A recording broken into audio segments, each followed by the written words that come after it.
Hello, I'm Caroline Marshall, and welcome to Bump to Business Owner, the podcast speaking to mums in business, you.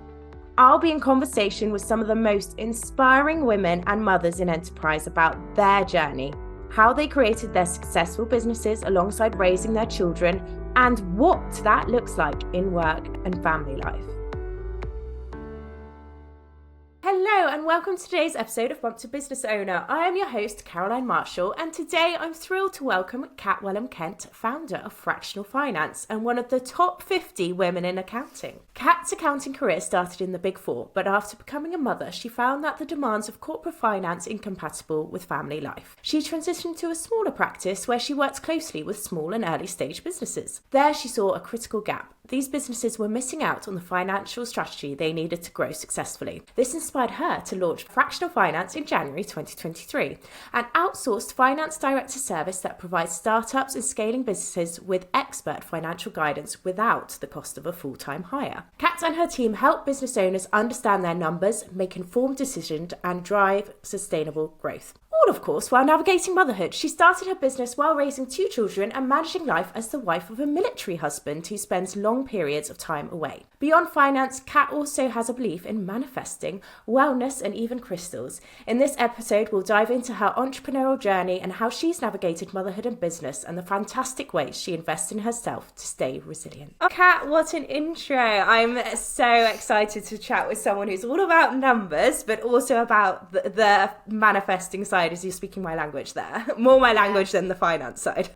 I love just listening to how you've kind of, summarised my life and put it together like that. It sounds very good. Yeah, I know as well, like in my industry, actually, a lot of women turn to the VA world because they've got military partners and the moving around and things like that. They found they can keep their career. So I know we'll have a lot of listeners that really will identify with that piece of your life as well. So I'm really interested to talk about it. So tell us a bit about your career path. Were you always going to go into finance and dream of being in the Big Four and climbing up the ladders? Was entrepreneurship ever in your manifesting ways? So I've always wanted to be an accountant, which I know is maybe unusual. So I come from a family of accountants. I do. So my parents, my family are all dentists, and I knew very early on I didn't want to do that because the thought of looking in people's mouths. But my dad ran his own practice, and he used to do the books, the finances for his practice, and I can remember. I reckon I must have been like 11 or 12 helping him do the books, and he got really cross one day and he couldn't get something to reconcile, and he went off and did some gardening, and I sat there and I loved figuring it out and getting it all to tie up. And since then I wanted to be an accountant. So how old were you then? I reckon, I can't remember exactly. I reckon I was somewhere between 11 and 13. Yeah, it was pre-GCSEs. It's pre kind of choosing GCSEs. Yeah. And was that manual as well? Not using like the software we now use for bookkeeping? Yeah. We had a big like book ledger thing that we were writing it. Yeah, writing it. What was it? That squared paper they used to use? I just what kind? There's a special paper that I always used to remember around my parents. It was like I think it was called like 8 column, like something column. I can't remember how many. It had lots of different columns, and that was almost your different account codes that you'd have across the top, and you had your transactions down the side, and you had to put it all in. And when I actually first started in accountancy, I did a degree in accountancy from Warwick, graduated and started in London with Deloitte. And I can remember, so that was in 2002 I started. I can remember some of those early clients still had like paper with those books and the paper records. Oh wow. So yeah. And my big dream back then was I wanted to be a partner in the Big Four and have a fancy office overlooking the Thames. That was my dream. And then I kind of realised that I'm not sure I did want to be a partner in a Big Four because I didn't want to sacrifice everything that I thought you had to sacrifice to become a partner, because it was really hard. Like it basically had to be your number one focus, and I didn't want it to be my number one. I didn't love it that much. And when was that? When did you figure that out? Was that around thinking about family life, or was it quite before then and more about just having a life balance? I think it was when I was probably, I reckon I must have been like 10 years into my career with Deloitte, maybe a little bit longer, and I could see, not peers, but I could see people that I knew relatively well going through the partner process and just what it actually entailed and how hard it was. I was, not that I'm scared of doing hard things, I just... You're a founder. You're definitely not.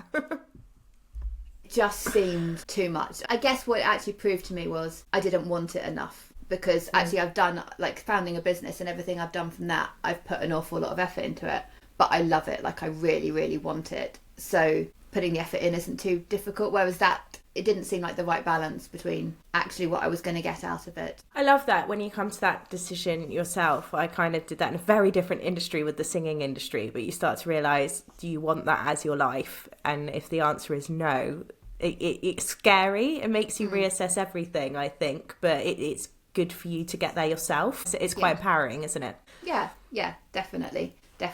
And were you employed when you became a mother? Were you still working in the Big Four at that time? Yes, so I had moved into corporate finance, and that was, I was in audit before, and when I was in corporate finance, so that was quite a lot. So you're either on a big transaction or you're kind of waiting to go on a big transaction. And when you're on the deals, they can be often quite intense, depending on what kind of deal it is. You can sometimes have to travel, like, and I can remember one deal I think it was about a week's notice that I was going to go to Australia for 2 weeks, which was really cool. Like, it was amazing. Yeah, the dream when you've not got dependents. Yeah, exactly. But yeah, so you could be travelling, or it could be that actually, like, you're working on a deal and I was based in Reading at the time, but, like, you're doing a deal and it's in Manchester, so you need to work in Manchester a lot of the time, say, as an example. And the hours are quite long, and it's really quite demanding. So I was working in that environment when I was pregnant with Beth, and I was actually going through, I was on track to get promoted to director. So there's a whole big process in Deloitte, but I'm guessing similar in other Big Four, of getting those partner or director promotions. It's not just a case of you get promoted, there's interviews and panels and assessment centres and things like that. So I was just about to start that process for director when I got pregnant with Beth, and so there was a lot of work, like, thinking about whether I wanted to go through that process or wait till I got back. And I had a very supportive partner, as in not my husband, but like a partner in Deloitte who was working with me to help me get promoted, and she managed to get me onto an assessment centre when I was about a week before I was due to go on maternity leave. So I managed to get the assessment centre done before I went on mat leave, because I was thinking, well, I'll just do it, like, when I'm on mat leave, I'll just come in and do the assessment centre. And I am so glad I decided not to do that, because I didn't realise what it was going to be like, because that would not have been a thing. So yeah, I got... Did you have someone who kind of got motherhood and was like, no, let's do it before and you take maternity leave? She hadn't had kids, but I think she knew quite a few people, and she was just like, well, if you can get it done beforehand, let's just, because you're on a roll, you've got momentum, let's just get it done. And that was definitely the right decision. So yeah, I was employed, and I was very lucky with Deloitte. So I got, like, enhanced maternity pay. I had, like, a year off with Beth. When I came back, they were super supportive and put me on deals where I could do them mainly from where I was based in Reading, not having to travel as much. So they were really, really... That's so good to hear. Supportive. I think when founders think of maternity leave, and everyone in corporate having it good, I think they think of that. Yeah. Yeah, and they're like, I don't have it like corporate do. And I'm like, most people don't have it like you, but it's so nice to hear big companies doing that. Yeah. And then I had Archie, so there's about a 2.5 year age gap between the two. And then when I came back from having Archie, I had 2 kids. So when it gets real, isn't it? I feel. Yeah. Especially with career and how you're going to juggle. Yeah. And I knew I wasn't planning on having any more kids. So it's almost like, okay, right, now I can make a decision as to what I want to do next. Yeah. And I couldn't marry up. My role kind of changed, again, to support me, but it meant that I wasn't doing as much of the deals and the transactions. I was doing more supporting stuff, but it wasn't as interesting. Exciting, yeah. Yeah, it wasn't the stuff that I loved about the job. So you kind of did have to compromise. While they supported you, the compromise was not doing what you liked. Yes, because Andy was in the army, so he couldn't do all the drop-offs. I couldn't rely on him to do everything, because, like, before between when Beth was born and when Archie was 1, I think he had 3 6-month tours. So that's in like 3, he was almost like home for 6 months, away for 6 months, roughly, I think. It's all blurry, but I think roughly, yeah, he had quite a lot of time away. It's even hard when they're adjusting to home life, and for you to adjust that as well. Wow, that sounds great. He was at home for 6 months. That's an adjustment as well, isn't it? Yeah. Yeah. I almost find the coming home harder than the going away with Andy. Because it's like you've got a set routine. That's what I hear. Is it? Yeah, you've got a set routine, and then it's like throwing another person in the mix. Yeah, and I think also like the expectation is they're home, and it's supposed to be like super exciting and easier, and you're supposed to be like all of the things, but actually you've got a routine. They've got to come back into your life. You've managed really well without them. Well, you've managed without them for 6 months. You've got to adjust. Like, I always felt like, what happens, like, I overthink things quite a lot. So worrying, like, if anything's changed in our relationship, like, how is it all going to work? So there's, like, more apprehension and just worry about how all that, what happens if we can't get back into a dynamic that works for us? Like, all of that kind of stuff. Whereas when they go away, you're like, it's hard, but you're like, it's all on me. I just roll your sleeves up and get on with it. And it's, you just kind of go survival zone almost. I was just about to say survival. Yeah, you just get on with it. Yeah.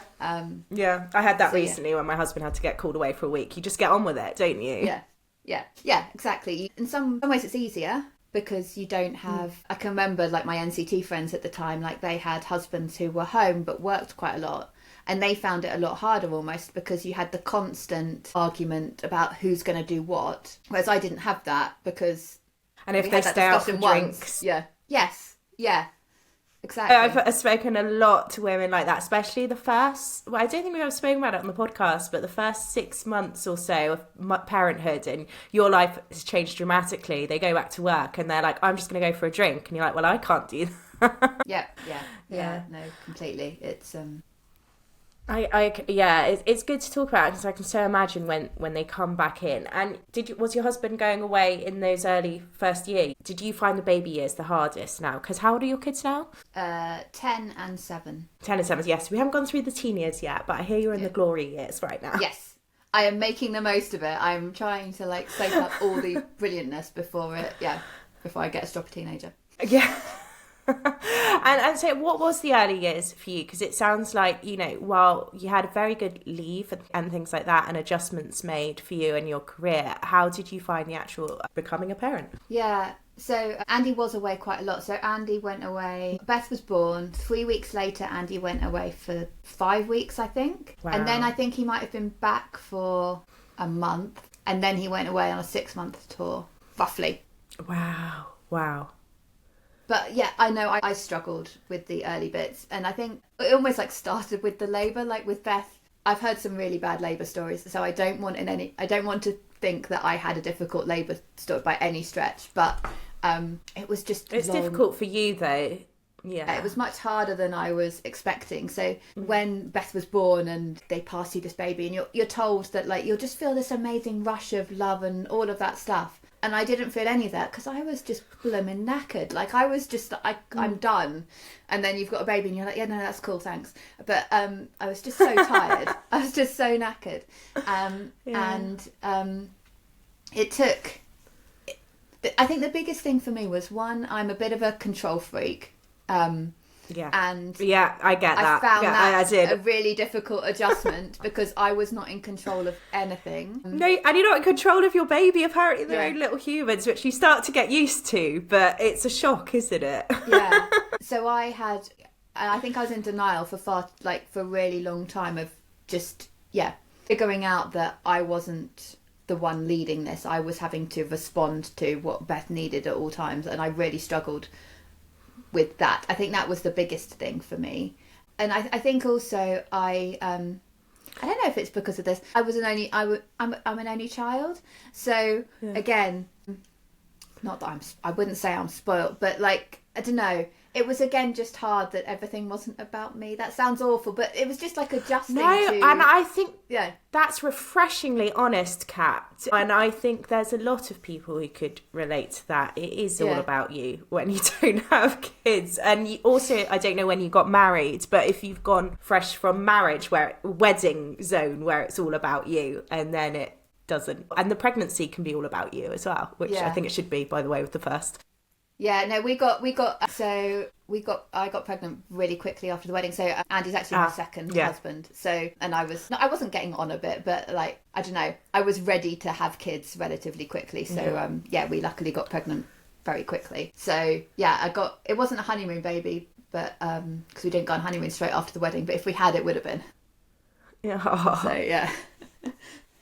I think it's refreshing because I think also with our personalities, when you're like that, the pressure then to be, like you said, that pressure of you should have felt a rush of love, when actually I had that with my first. I was very lucky, but I didn't with my second. And I'm actually finding that's really common if you've had 2 kids, 3 and more. Maybe you get used to it if you have more. But if you have it with the first, you assume you're going to have it with the second and it doesn't come. And then vice versa, I've had women exactly like you who didn't have that with their first, but it might have come with their second or not at all. Everyone's hormones. Yeah. Did you get it with your second? Yes. Yeah. And Archie was just so much easier, and definitely with the second. And then you feel the guilt because like, oh, I had that with Archie, so and not with Beth, and then the relationships a bit, I don't know, it's there's so many emotions and guilt that fly around about all that kind of stuff. Yeah, and I think when it's, your hormones are everywhere. I think I had a friend stop breastfeeding recently, and it was like 16 months on, and she's realised like a cloud has been lifted because those hormones that were still there have gone. And it really fascinates me, this whole stage. So when you went back to work, when did you decide, okay, you couldn't work for Deloitte anymore? What made you make that change? So I actually started looking for roles before I went back, just because I didn't see how I could make it work. So I was just seeing what was available. And this role came up for a smaller accountancy firm based closer to home, because at that point I was doing an hour-long commute on the train and then topping and tailing it at either end. And so I had something that was a bit closer to home, and it just, I don't know, it seemed like it was the right next step for me. So I think I was maybe back for like a month, and then I handed in my notice. Yeah, all the dates were a bit cloudy, but I think that feels about right. Maybe a little bit longer. Then I handed in my notice. Did you go for full time? Were you no, full-time I went back part time. But did that feel quite a relief to kind of get a bit of that time? I mean, for me, I always say though, and so do my friends, that the days off work are harder in those early years than the days on work. Yes, no, I agree. And also, I'm not very good at switching off, so there was always stuff that was bubbling around, like work-wise, on my days off that I was kind of picking up and looking at and things. So, it's hard. All hard. People like that, that's where I say, Kat, is that we're better off running our own businesses because we never switch off. It's like, what's the point in giving that energy to someone else's company if our brain just works that way and we have to proactively switch off? We might as well run our own businesses, is my belief in that. Yeah, no, completely agree. Yeah. And so when did you decide to go for it with Fractional Finance? What really became, this is the right time now? It all happened super quick. So I had been planning to work my way up in the smaller firm that I was at. What size was that firm, just out of interest? Because I just think there'll be so many people really interested in your journey and relate to it. So that firm had, about 200 people, I think. Okay. I think about, let's go with 200. Might have been 100. Yeah, so you've really come from sizable businesses to then just yourself for a while till you grew your team a bit. Yeah, and also the clients we were working on were completely different. Like I was working on like FTSE 100, like listed businesses, huge companies, and then I moved to like a local builders, and I was doing their accounts. Like it was really hard. I hadn't appreciated quite how steeper learning curve I was going to have moving to this smaller firm. But I figured it all out. Yeah. Good training for now as well. Exactly. It all feels like it was the path to lead me to here, because I couldn't have, if I hadn't done both of those things, I wouldn't have got the experience that I now need to run Fractional Finance. Yeah. But I was planning on working my way up, and just a few things were starting to feel like the fit wasn't quite right there between what the firm wanted to achieve and where the firm wanted to go and what I wanted to do. So I could just be like, oh, maybe this isn't the right place for me. And then I met someone for lunch who I knew through my mentor. She's a top 50 woman in accountancy, but based in Australia, and we've got the same mentor. So you vision boarded that, yeah. I guess. And she lives in Australia, but was originally from the UK. So she was over, and we got in touch and said, "Oh, let's meet for lunch." And I had lunch with her, and she told me about her story and what she was doing and her business, and it just like a light bulb went off, and was just like, that is what I want to do. I've got a similar skill set to her. She's grown her business to a size that is the kind of size business that I want to run. So that's actually like, yeah, I can do it myself. So I had lunch. I then sat in Paddington Basin in London by like a fountain and mapped out what fractional finance was going to be. I took a selfie of myself that day because I knew like it was a really important day in like my life. So I was just like, yes, this is going to be the thing. And then I don't think it was the week after. I think it was the week after that. I'd got a day booked out with my mentor, and it had been to figure out my plan to make partner. But I messaged her going, I've had lunch with Michelle. I'm changing the plan. My new plan is like mapping out the new business. And like Lorraine was just like, whoa, this is awesome. So we spent the day mapping out the business.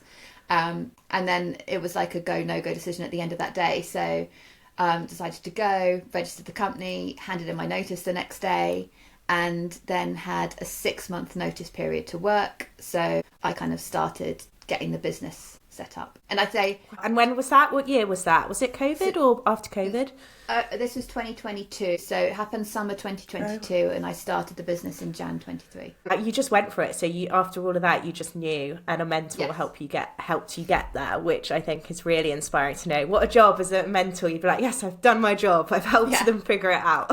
Yeah. And I was also, this is where like the whole universe thing came in as well. Like I also found out a relative had died, my gran had died, and I was getting some inheritance from her, which is obviously very sad. My gran died, but she was old and she wasn't having a very happy life. But anyway, I found out I was getting some inheritance, which just meant I didn't have to worry about the cash immediately. Like if I didn't replace my salary like within the first 6 months, it was just like it was still okay. Like I had a backstop. So that was just like fine, right? I back myself. I know I can do it in 6 months. So yeah.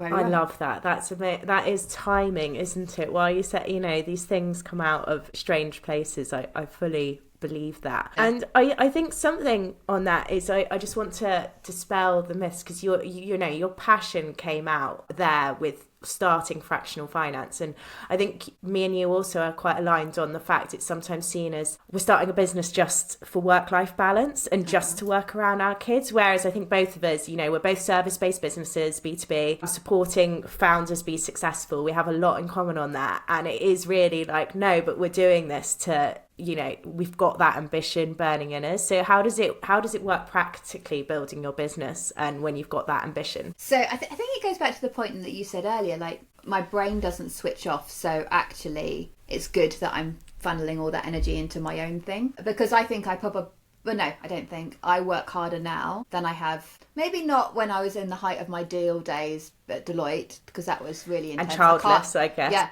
I can't work at that level anymore. I just don't have that energy because I've got to give energy to the kids. But so I work 5 days a week, but I generally work shorter days. So depending on what Andy's doing work wise, I'm mainly responsible for drop-offs and pickups during the week at school. So I do like 8:30 till 4. So I guess that's not really a very short day, but I do 8:30 to 4 every day. And then I try and not work in the evenings, because I felt like when I was working in the evenings, I was rushing bedtime and getting cross with the kids. Like if they needed something from me, because I'm like, I've got to work. Stop finding reasons to not go to bed. So I try and not work. I've been on that journey as well, Kat. It's really interesting, isn't it? Yeah. You do feel that pressure to put them to bed when already bedtimes can be stressful, especially in the early years. Yeah.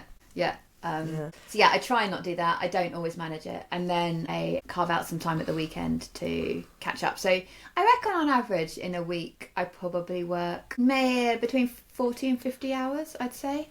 I think a lot of founders say that's good. And I know you outsource as well. So I'm just going to... we're both believers in that. Yeah. Not biased at all. I think there's something in, and I don't know if you found this, because we sell, our offering is services to businesses.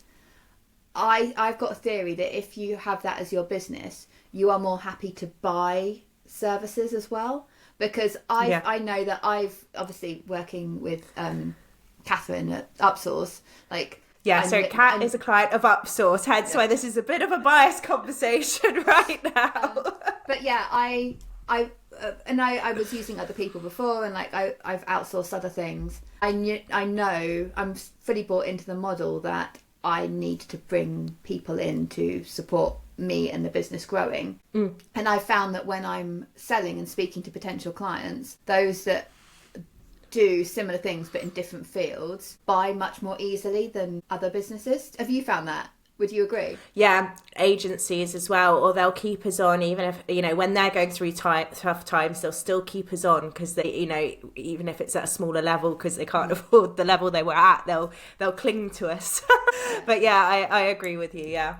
And so is your husband still away for months at a time, or you mentioned is he just away Monday to Friday? So at the moment it's Monday to Friday, and I don't know if this is the same for all military, but I think it's based on where Andy works, it's consistent. So they'll often get a role for like 2 years, 2.5 years, and then move on to the next role. He was away for 9 months in 2023. Wow. Then he came back and he's then got a new role. So he was working in London. And he finishes that up in the summer. So the London role is weekly commuting. So he's around at the weekends, which is great. And he can sometimes come back during the week, like if I need him to cover something. But more often than not, he's away Monday to Friday. Sometimes Monday to Thursday, and he works from home on a Friday. But it's difficult. Like his role, he often needs to be in there speaking to people. So it's not as easy to do remotely. But that being said, he is covering 3 weeks in May, because I'm going to Australia and Bali. That's what I wanted to say, is that we talked briefly, or me and you did offline, that you will take your weekends to catch up and work so they can have some daddy time. But also, I love that you, and I would be so on board like this if I had your setup, but I love that you take that actually, I do. If my husband goes away for a golf weekend, that's a girls' weekend in the bank for me. And I know not all women think like this. So tell us about how you make up get that time for yourself back, but you know, in your way as well. Well, yeah, I think I ask for it. Like, well, I don't know if I even ask. I just kind of say.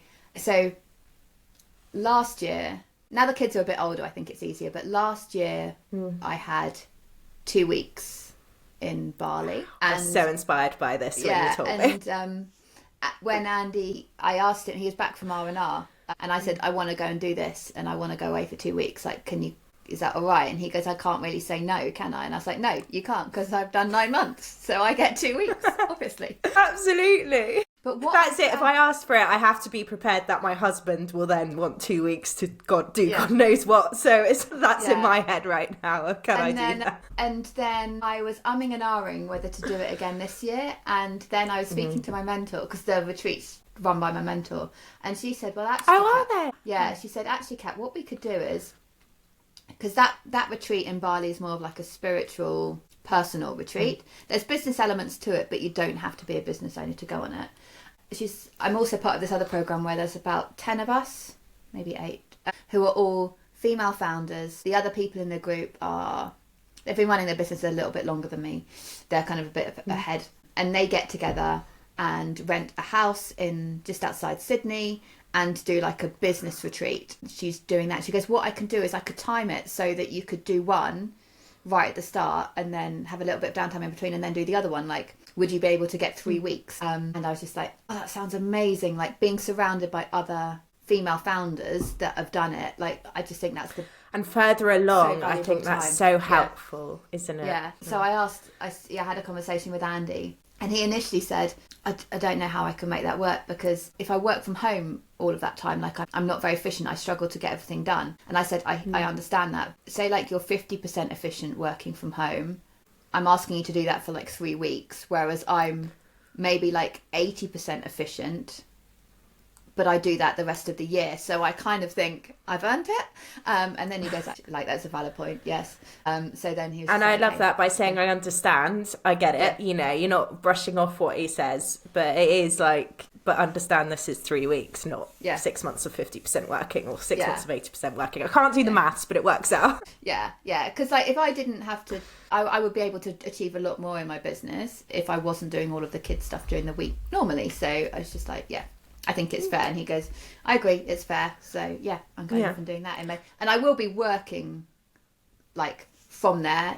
I'll just like shift my hours. So I'll have some downtime, some working time. But yeah, I'll be on the other side of the world, which is cool. Yeah, and to share, like, I've done the same with, I'm starting this Goldman Sachs growth program, and it's, you know, intense, and there's days, in like Mondays now, my husband has to do pickup, but it is like, well, this is 3 months for me to have that intense time. And we've got to be a little bit, we know there's an end date in May, and it is that like less extreme. I'm not away for 3 weeks, but I'm, you know, doing that and having to be like, well, this is my time to be focused and we will work through it, kind of thing. So it's inspiring to hear. And so what I really want to chat about is your spiritual kind of journey. I don't like the term spiritual for some reason. It never sits right with me. But for people like us who don't switch off, which I'm sure there'll be many to relate to, that's how, I mean, after the trauma with my second child, it's how I realised I've really got to invest my time in meditation and breath work. What was your journey? How did you go from becoming this work person to being like, okay, no, it's really important I fit in that spiritual chime into my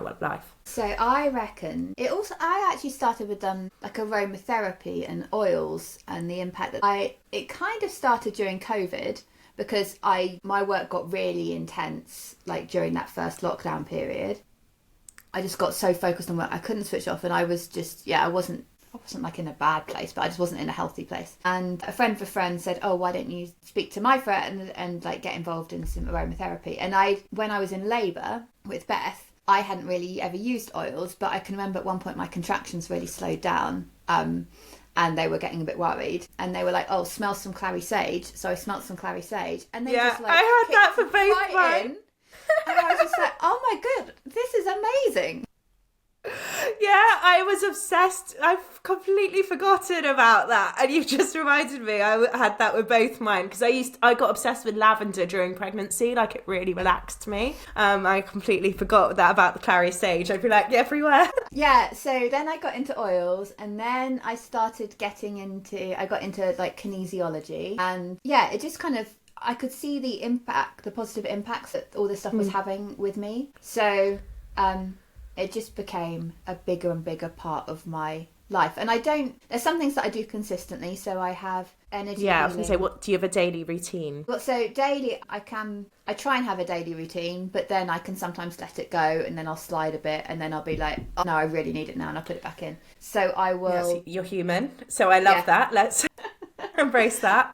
So my morning routine is I will pull an affirmation card, I will do a meditation, and I'll do some journaling. So I do that in bed before I get up and go and get ready for the day. And then in the evening, I'll do like a reflection journaling exercise. So those are my standards at the moment. I have like a monthly energy healing session. I don't know what she does. I don't know. I don't understand it at all. Is it like Reiki? Is it like that, or no? I don't think no. So she does it over Zoom. She's based in Australia. Wow. She kind of, I think, tunes into my energetic field, or also tunes into my higher guidance. I don't really understand. But all I know for certain is like it has the most amazing impact on me. Like sometimes she's done stuff and she hasn't even said it. She's maybe said some things but not directly related to, and I've just literally started crying, like floods of tears. It's releasing. Gets it out. Yeah,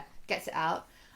She did a session with me when I was recovering after COVID, and I was just really, I didn't have long COVID or anything, but I was just super duper tired.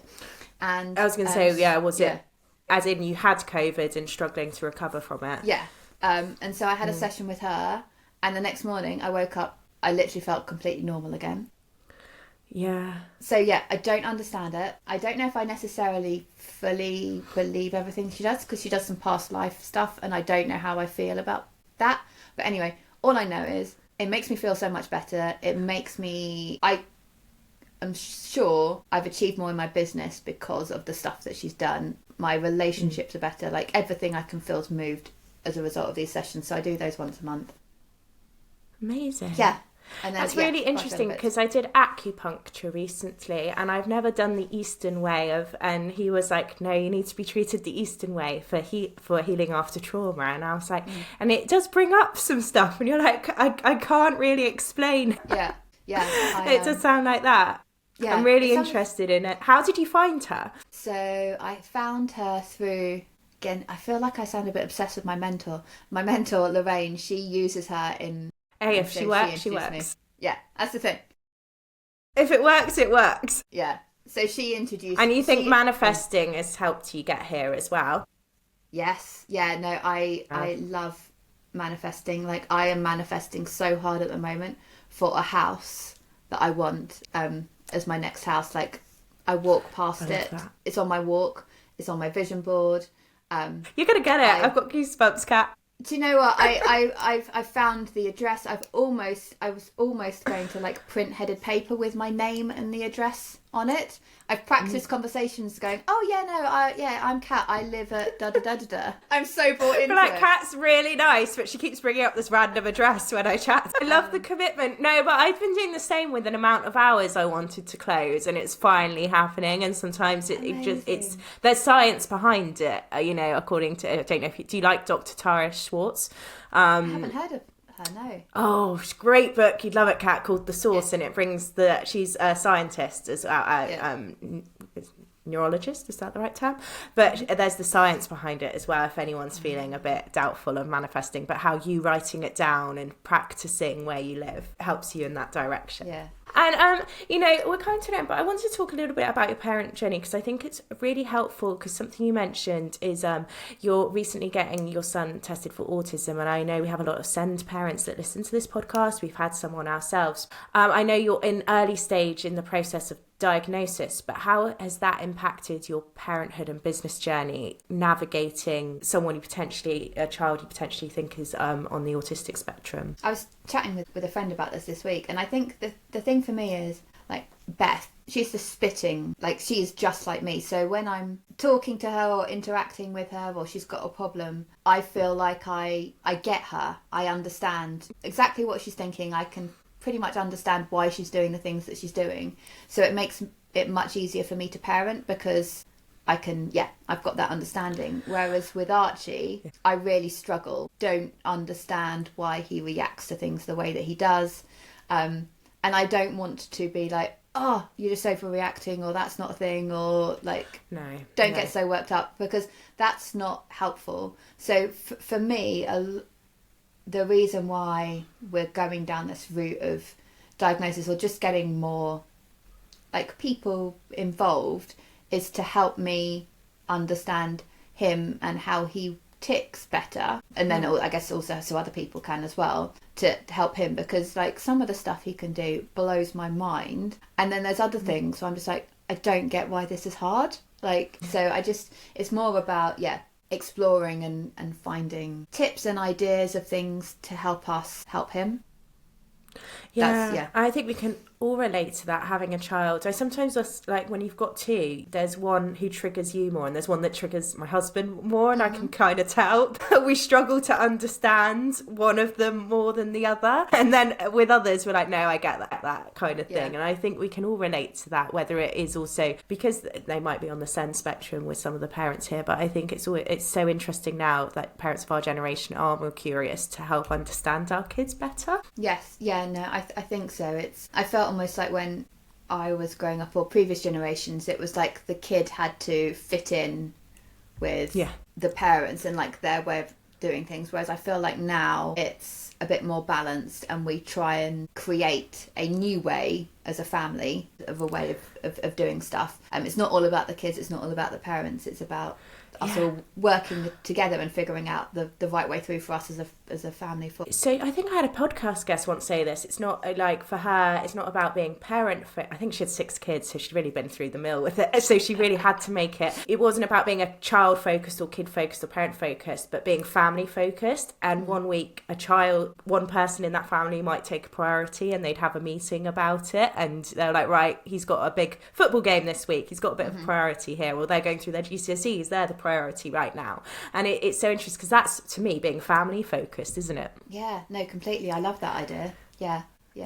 I mean, she had 6 kids, so she had a lot of learnings to share, this woman. And I think that's it. And I think that's probably where we take this full circle back to your challenges in the early years, and mine as well, is that still, I think there's still this dream that pre-parents have of like, oh, the baby's going to fit around my life. Yeah. And it gets a bit ruined. Even if you manage it for the first few years, it gets ruined somewhere along the way. Yeah, because they are a person, not like a adult. Like they have their own will. It's just when they decide to show it. Yeah, exactly. It's exactly that. So fractional finance is growing quickly. Can you share anything about what's next for you or the business? Yes, I can. So yeah, we're super happy. I'm so happy with how the business has grown over the last 2 years. We've been going 2 and a bit years. And what I realised last year, actually, and it all came together in terms of figuring out a plan when I was in Bali. Another reason why time away is so good, was that the model that we've got for fractional finance can be easily replicated and is needed by businesses across other service lines, departments. So the plan for this year is to launch the Fractionals group, and we're doing that by adding in our next fractional business, which is Fractional Human Resources, which is launching.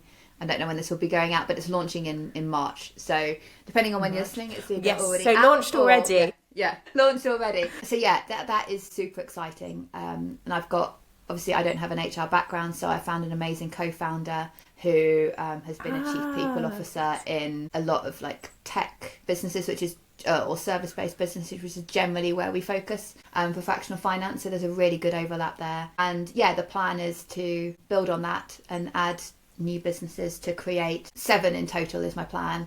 And 7 worked out quite well because depending on how you want to look at it, it's either the colours of the rainbow or it is the colours of the chakras. So I've got like a logo that's got like 7 different colours, and each business will have a different colour, which is a colour of the one of the chakras. Amazing. And are you bringing on co-founders for each business? Yes, yeah. Because I know finance, I don't know the other bits. So the whole plan is I find the right person who's got that, I guess, technical expertise, but also an entrepreneurial drive. And then I bring my experience from setting it up, launching, running those businesses, and the systems, the processes, the contacts, all of the things that we've built in the Fractionals group, and then combine those two to supercharge the growth of the new business. So yeah, HR's next. That. There's 5 others on the roadmap. It's just about, for me, I think it'll be about when I find the right co-founder for each of them, and that will determine when we launch the next few. So yeah. Amazing. I'm so excited to hear more, and I know I will, because we'll be working closely with you. That's so exciting, Kat.